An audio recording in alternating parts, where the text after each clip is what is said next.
But please welcome to the stage Travis Luther.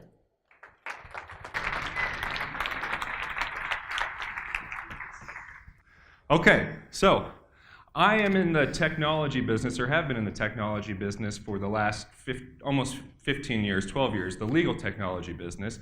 And I've done technology for lawyers, which has been from anything from websites and online marketing all the way to sitting in trial and consulting with attorneys about how to present stories to jurors. And so storytelling has been a really big part of my life over the last 10 years.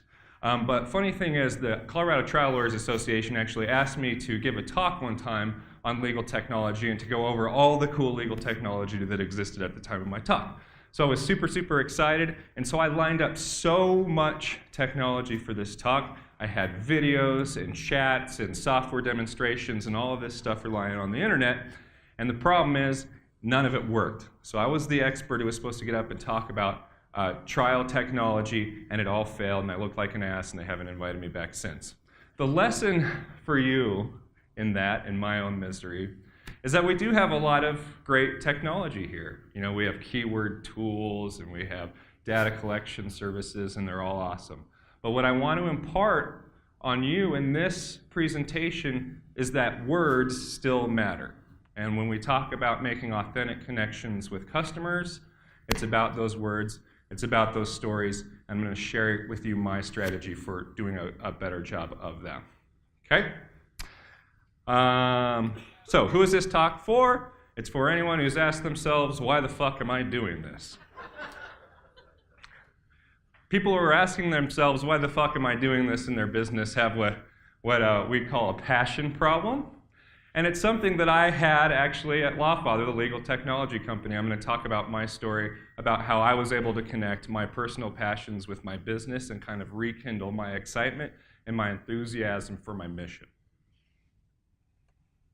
Okay, so the purpose of a brand story is to create an authentic connection between you and your company. Again, this is just an overview, and then this will all be divulged to you how we're going to do it later, but this is what you can expect to learn. How to create an authentic connection between your company and your customers.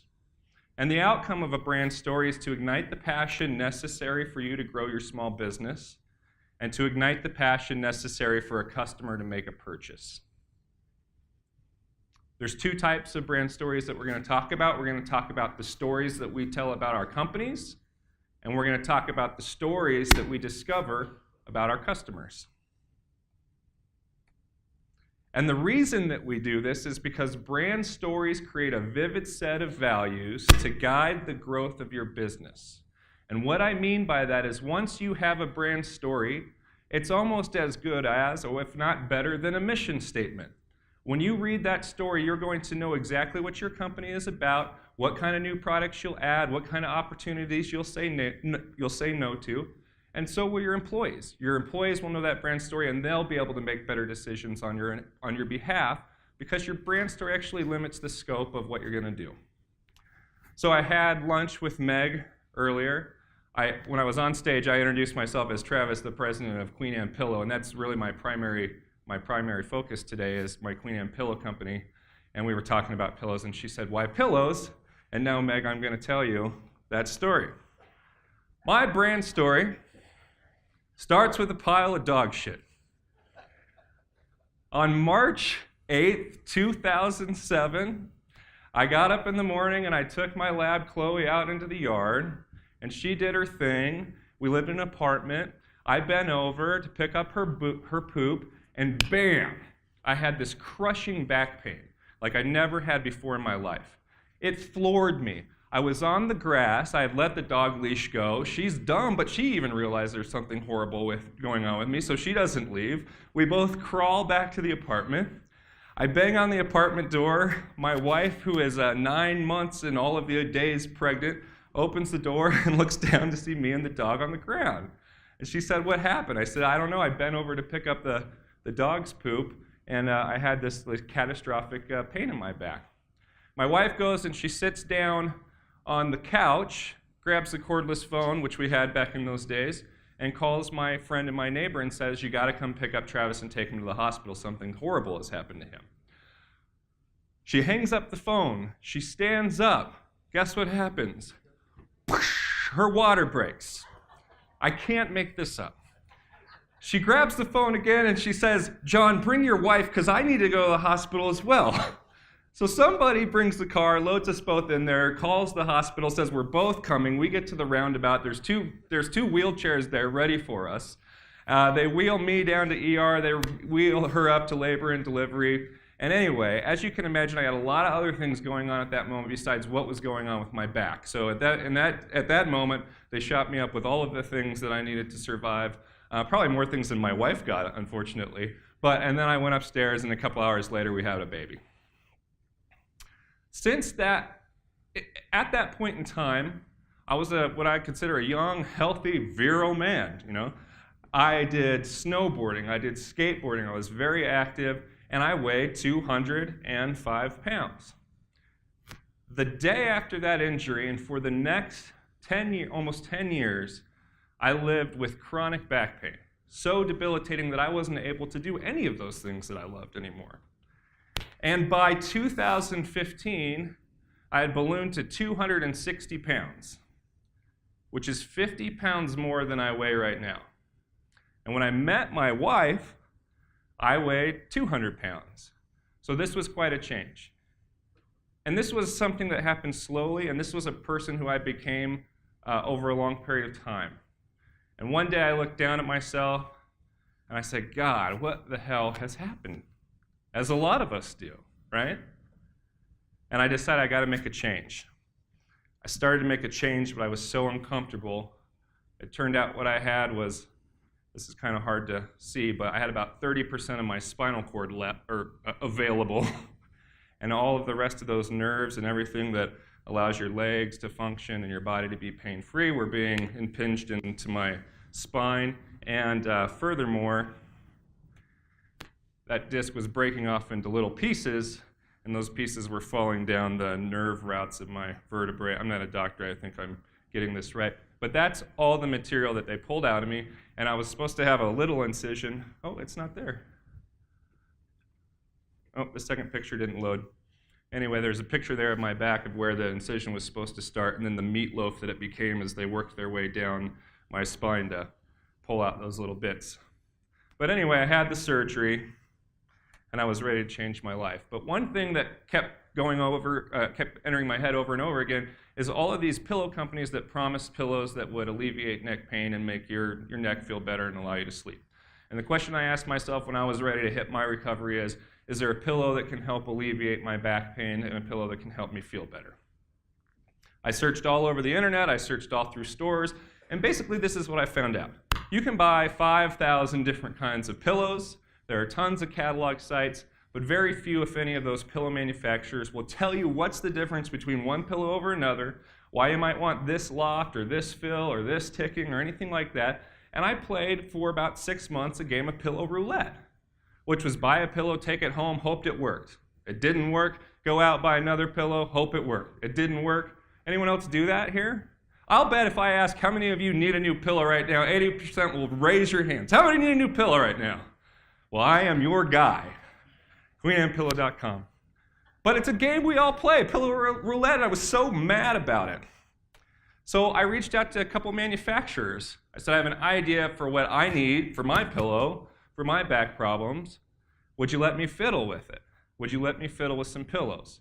And all of them said no, except for one pillow manufacturing company. And this pillow manufacturing company happened to just do pillows for like hospitals and nursing homes. They only had a commercial pillow business. So they didn't look at me as any kind of competitor.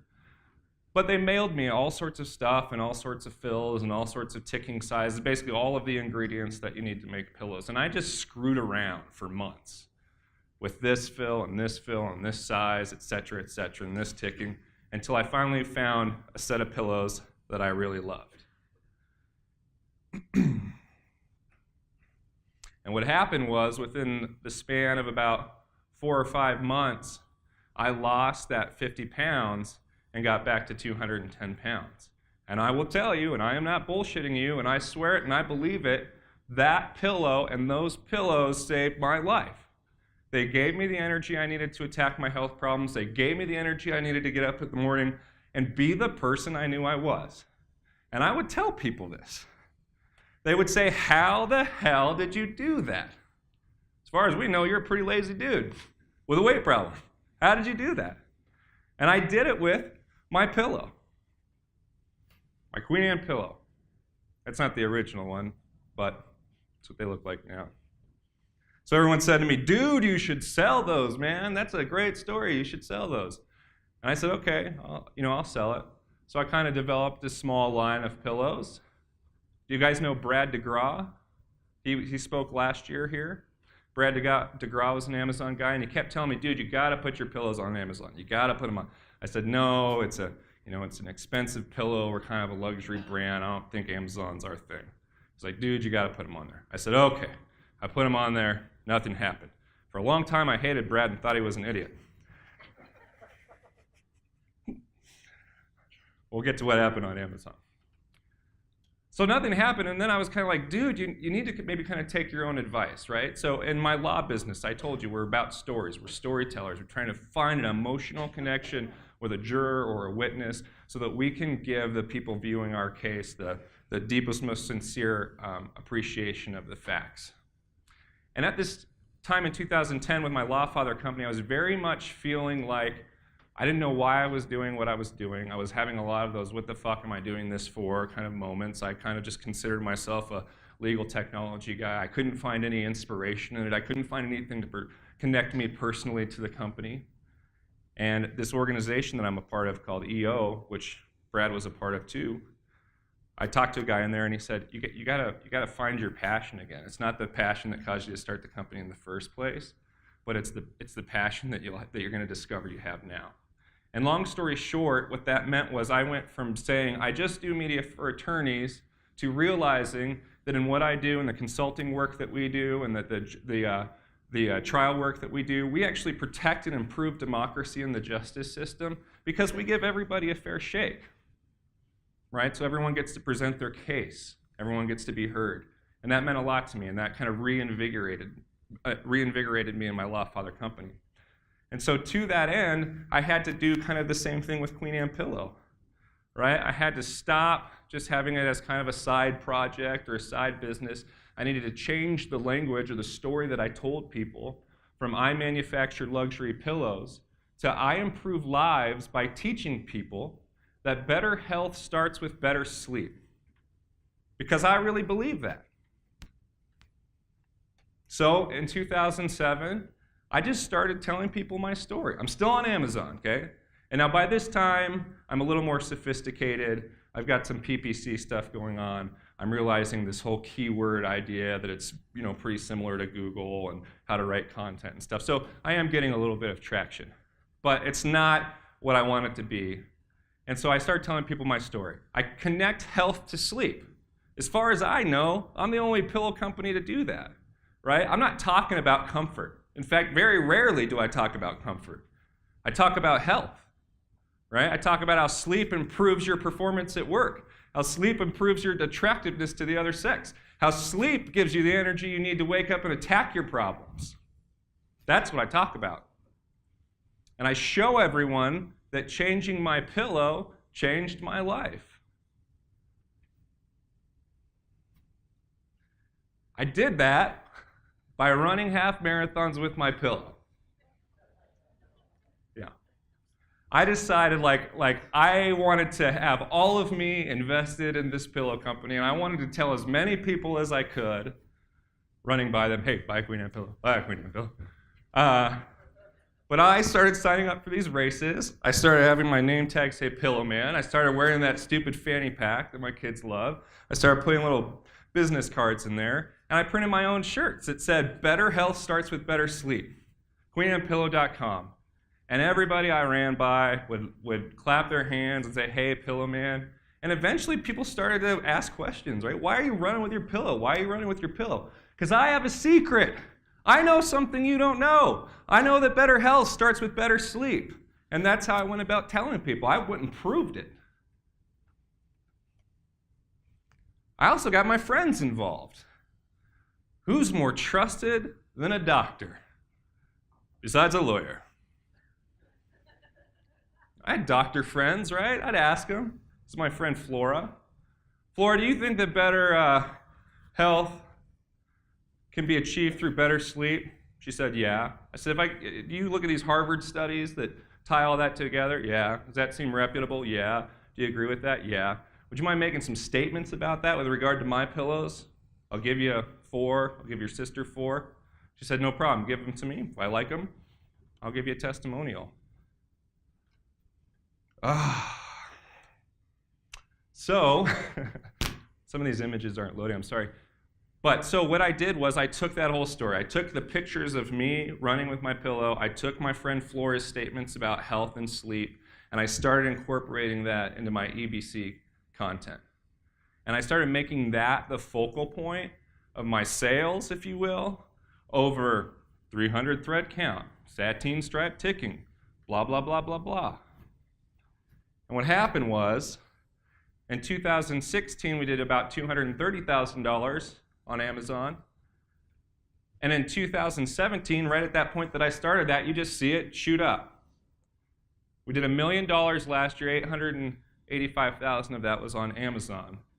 I added this storytelling to my EBC, ran with my pillow, updated that content, and connected with consumers in a way that other pillow companies hadn't.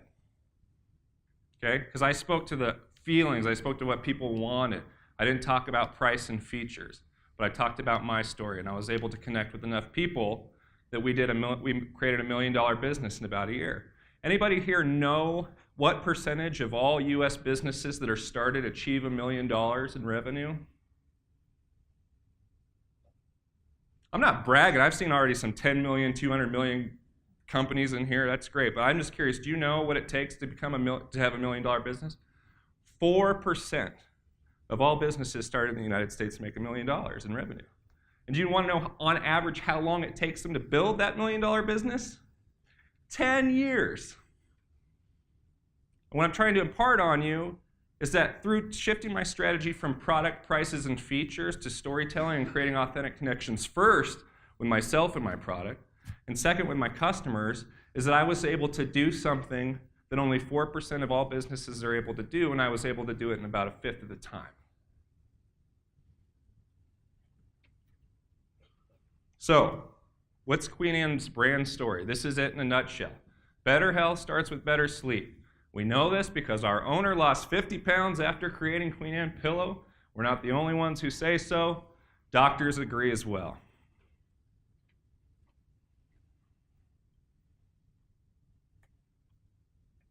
So the brand story for me, it created an authentic connection between me and my company, right? I was able to throw myself back into this. I was able to find what it was inside of me that was connected to that company, right? I'm not a manufacturer of luxury pillows. Do I look like that person? No. And I was able to create an authentic connection between me and my customers, right? So I was able to find people who, as soon as they read that story, they knew this is the right pillow for me. This is the right company for me. The outcome, again, was that my passion was ignited. It allowed me to grow my business, and it ignited a passion in my customers who felt like they, who became motivated to make a purchase. All right, so let's say you want to create your own brand story. Well, where do you start? Okay? You start with, what problem do you really solve? So by now, yell out, what problem does a Queen Anne pillow solve? Huh? Pain. Health problems, right? That's what I've been saying. I didn't make the say that it helps you fall asleep faster, you don't tussle and rustle and all that, you don't, all this other stuff. Like, Queen Anne pillow improves your health. So, you got to know what problem you really solve. I was talking to somebody earlier about this, and we were talking about, in this reseller space, how hard, how it might, this person said it might be hard for some of these folks to connect the problem that they solve, or their personal passions, or their priorities with their product, because a lot of them are just reselling or wholesaling or doing arbitrage, right? And I don't buy that. So I thought, what's the simplest thing that somebody in here might be selling who would think there's no way that I can create a brand story around that? And my friend said, oh, maybe a phone charger, right? So what is the problem that a phone charger solves? Dead battery? Okay. Who thinks that's the problem it solves? Just you. What's that?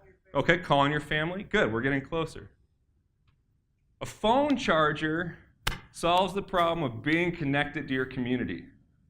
That's what it solves, or being connected to your family. Why do you need to charge your battery? So you don't miss out, right?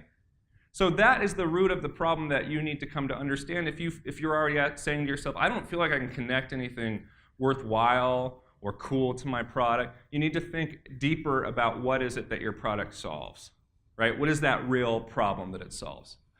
For example, t-shirts, right? Was Ken still in here? All right, so merch, right? This is big.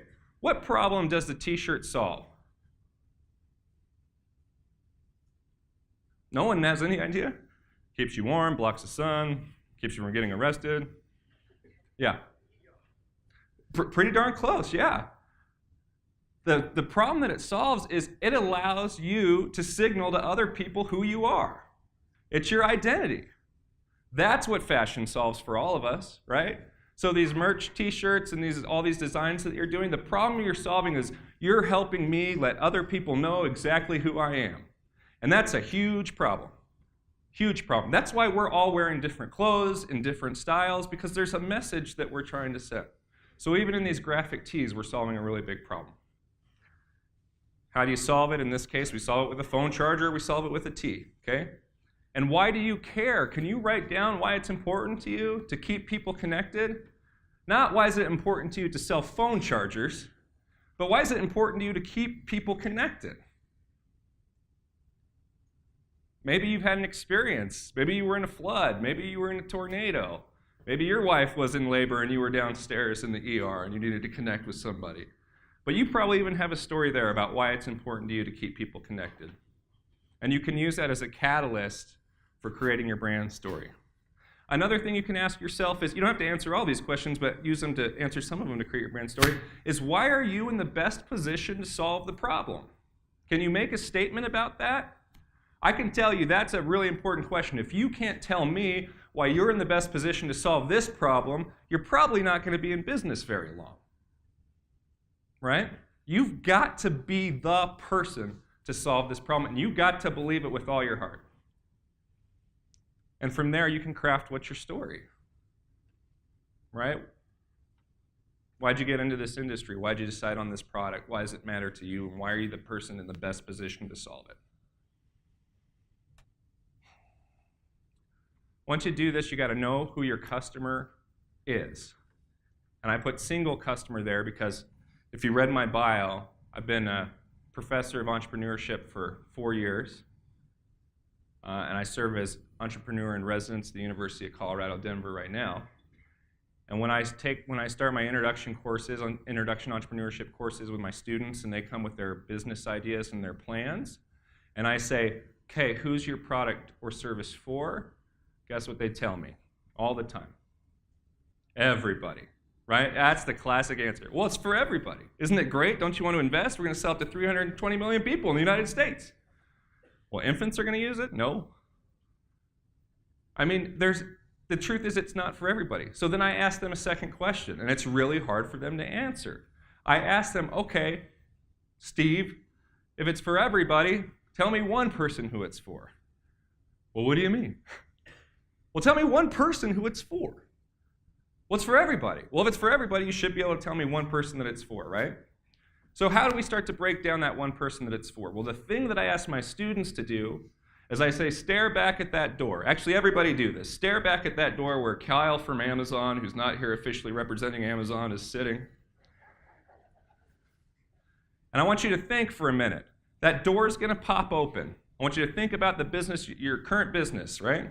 That door is going to pop open, and through it is going to walk the person you would bet $1,000 on is definitely going to buy your product right now. What does that person look like? What does that person wear? Where does that person live? Right? That's all the things you want to know. What does that one single person look like? Where do they live? How am I so sure that they're going to buy it? You know what those are called? Demographics. Right? We want to create a demographic profile of the customer who's most likely to buy our product just by us telling them about it. Right? There is somebody there, there's somebody like that for everyone. For me, it's my mom. My mom will buy anything for me. But there is one person who will buy anything. You just got to think about it. So if you think about Facebook, right, and all this trouble that we've got in with Cambridge Analytics and stuff, and I don't know if you realize this, but now you can go look and see what Facebook has you pegged on as far as your demographic profile. But these are questions that advertisers can ask about you when they go to target you. Your age, your gender, income, education, occupation, political orientation. Do you have kids? Do you have pets? Are you gay or straight? What are your hobbies, your religion, your ethnicity, your geography, and do you own a home? Those are just some of the things that we use to create demographic profiles.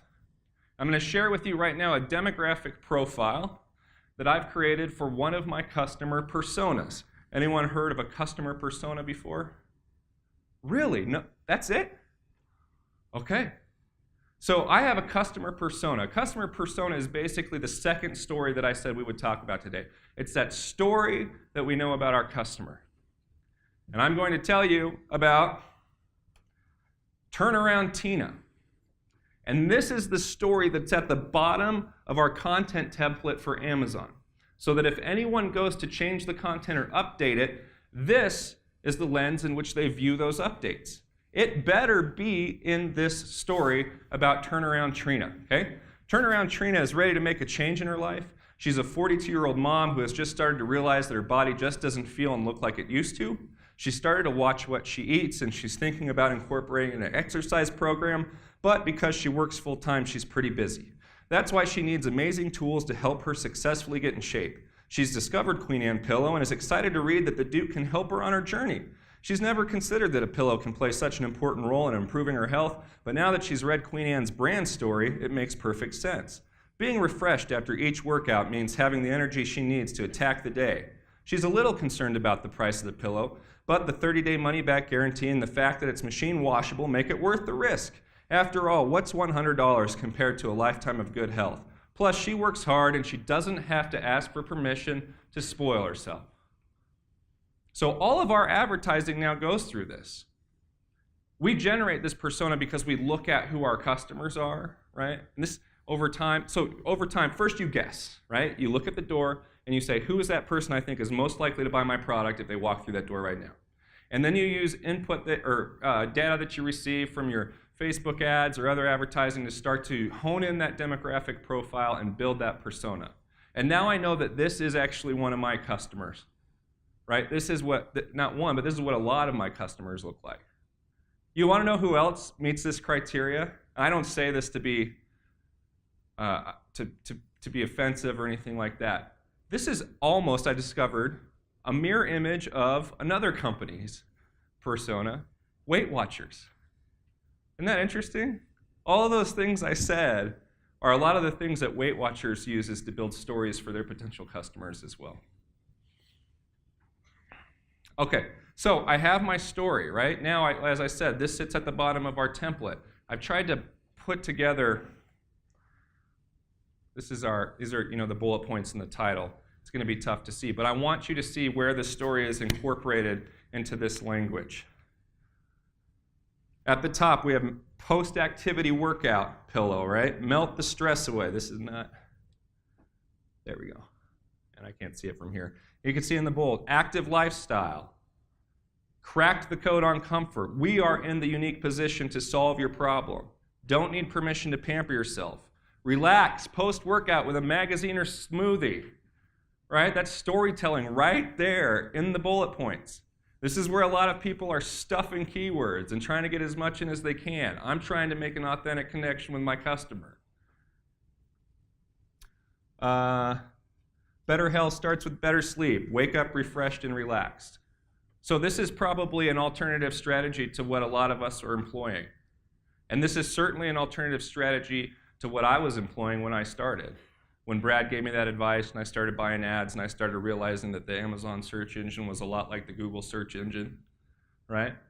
But I topped out and I made the decision to follow my own advice from my previous companies and incorporate my story and my customer story into my listing. And if you'll remember, my brand story is in the EBC content and my customer story is right there at the top. Now, I don't exclude features, right? That's all still there.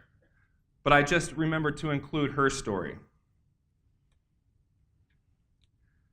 Our customer stories market to a feeling, not just the product. In this case, they don't speak to her, but they speak to who she wants to be. Does that make sense? Right? If she's already fit and feeling great and feeling refreshed and doesn't have a back problem, is she a good customer for me? No. So for a lot of us, we need to be writing to and speaking to the person that our potential customers want to be, not the people who they are. And when we do that, we give her, one, permission, and two, the tools she needs to become that person through that storytelling. And that's powerful, right? That's why we rely on our friends and our therapists and everyone else. Give me the tools I need to become the person I want to be. And I remember that as I write these stories into my marketing. So here's 5 rules to keep in mind. I call them Luther's rules because I have a pretty big ego. And I needed a header. Be authentic. Know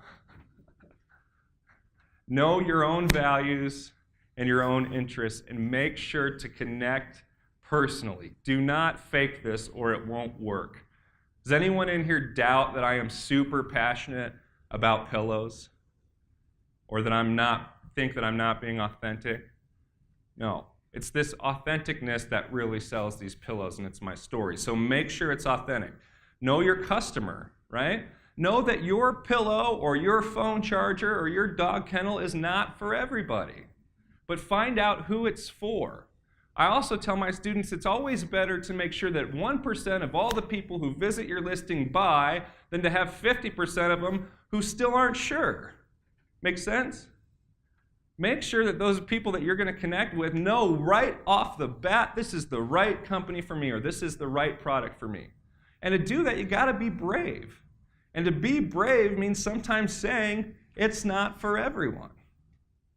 But I know who it's for. It's for Turnaround Tina. I got another persona for Luxury Larry. Right? I know who these pillows are for. Market the feeling, not the product. I think we've been over that enough. Be consistent. Anyone in here heard of cognitive dissonance? Yeah. Cognitive dissonance is that feeling you get when new information kind of conflicts with your existing beliefs, right?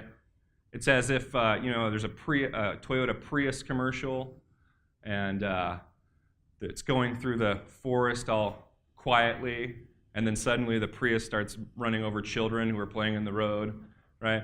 Well, that's contrary to the beliefs I already had. I get this weird feeling that Toyota's not being consistent with what I thought about them and their Prius. That's cognitive dissonance. It's like if I gave my pillows away with a bucket of fried chicken, and then I kept telling people better health starts with better sleep. Enjoy Queen Anne pillow and your bucket of fried chicken. And deliver real value. Someone else said this too. I don't remember who it was. But if you're a small company, right, or you're just starting out, and you don't deliver value, but you compete on price and you compete on volume, you're not really building a brand. You might be able to make a little bit of money for a little while, but to truly build a company or build $1 million company, you also have to deliver really good products. You need to make sure that, as we say in the Amazon sphere, right, 4.2% of the people who get your product love it and don't have any complaints and are willing to tell other people about it. If you deliver shit, that's never going to happen. I was talking to my buddy Leb here about his recent experience with Amazon and about brands, and he said he got something in the mail. It was broken when he got it. He sent it back. It's not that he's never going to buy from that company, but more importantly, he can't even remember what company it was, right? So when you create shit, you do nothing that's helpful to building your brand. So make sure to deliver real value. So in conclusion, I think the projector knows that I'm what stands in the way between you and the Rockies.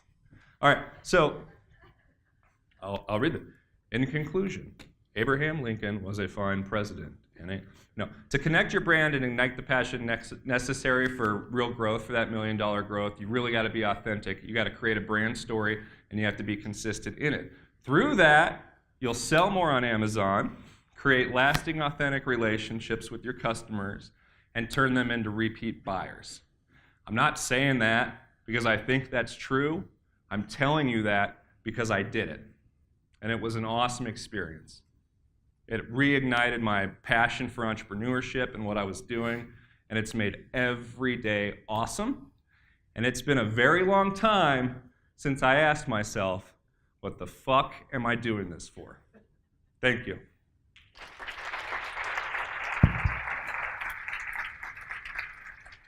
All right, so let's see, what time is it? We got time for, let's do, what, 2 questions? Let's do 2 questions, and then we'll wrap up and we'll call it a day. Any questions? Anybody? Anybody?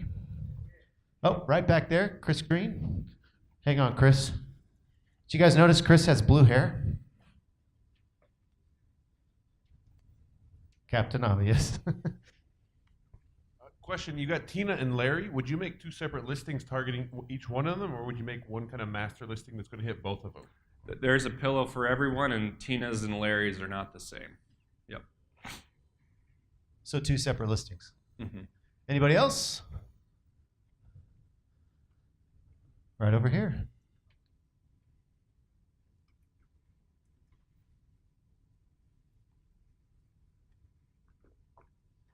Should be an easy question. What is EBC?